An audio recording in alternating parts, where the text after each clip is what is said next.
जी अस्सलाम वालेकुम फ्रेंड्स, मैं आपके लेके आया हूँ यूरोप से इंपोर्ट शुदा मेडिसन।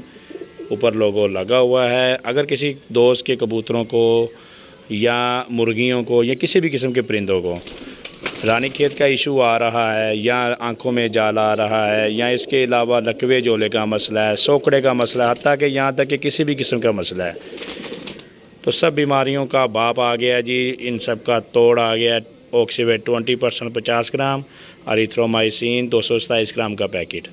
ठीक है दोस्तों, अगर किसी भाई को लूज़ पैकिंग में भी चाहिए तो वो भी मिल जाएगी। ठीक है, इसका इस्तेमाल करवाएं हर माह 5 दिन, सिर्फ 5 दिन आपने इसका इस्तेमाल करवाना है और आपके कबूतर बीमारियों से बचे रहेंगे। आप ये कबूतरों को देख रहे हैं, ये हमारे घर के कबूतर हैं और अल्हम्दुलिल्लाह सारी फिटनेस में हैं और तंदुरुस्त हैं। ठीक है सर, अगर किसी दोस्त भाई को चाहिए हो, कार्गो आल पाकिस्तान, नंबर स्क्रीन पे चल रहा है। ठीक है फ्रेंड्स, लोकेशन है हमारी लाहौर। अगर किसी ने हमारे पास आके मेडिसिन लेनी है तो यहाँ से भी ख़रीद सकते हैं।